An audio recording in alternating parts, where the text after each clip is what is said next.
The drop of the atomic bomb's Little Boy and Fat Man on Japan ended World War II and showed the world that power could be accumulated through the use of atomic bombs. Following the bombing, an atomic research complex was built in Yogbayon, and students who had studied nuclear energy in the Soviet Union were brought in. The Soviet Union helped North Korea again in 1965 when they permitted the North Koreans to replicate a Soviet research reactor.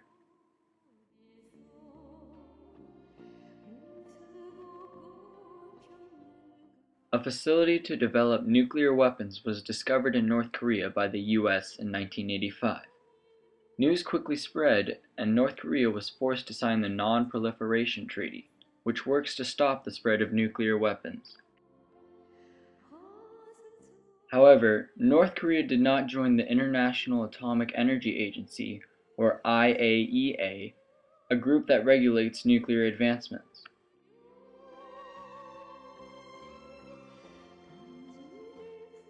Next, the Declaration on the Denuclearization of the Korean Peninsula stopped the growth of nuclear weapons in all of Korea in 1991.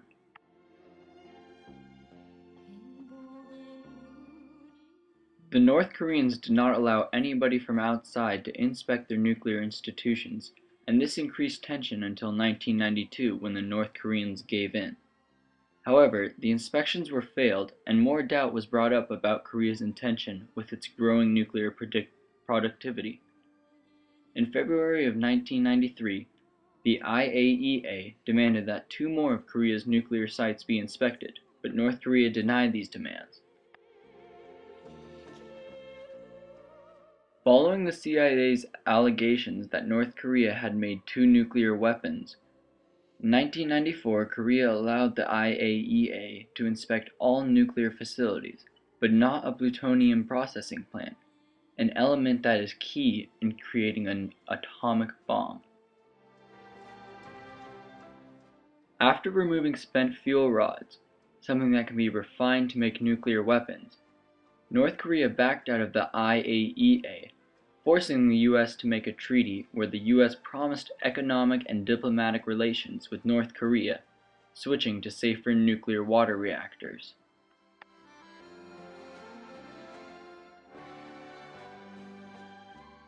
The United States and North Korea signed the Agreed Framework in October of 1994. This called for an end to North Korea's nuclear facilities through dismantling 3 nuclear reactors, but receiving 2 new water reactors and oil, and peaceful talks about North Korea's exports of ballistic missiles starting at this time.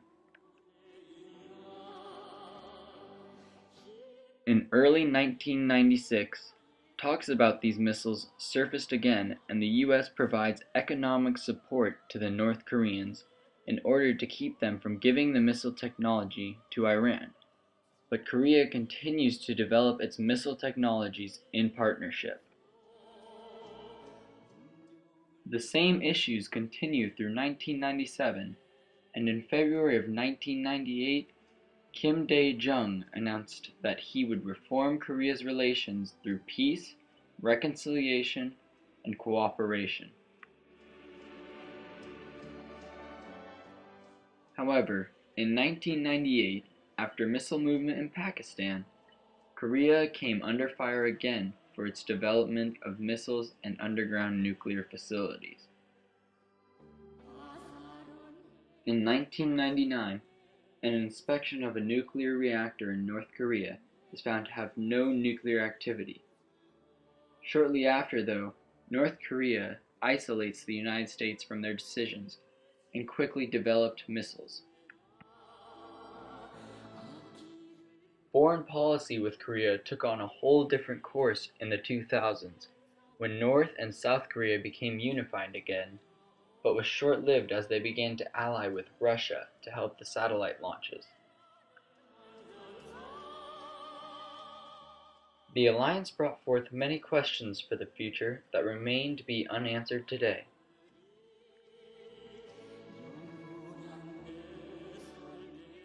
We believe that with the introduction of nuclear missiles in Korea, Many foreign organizations felt pressured to ally with Korea in order to prevent the construction of such weapons, as well as to remove the threat placed on other countries.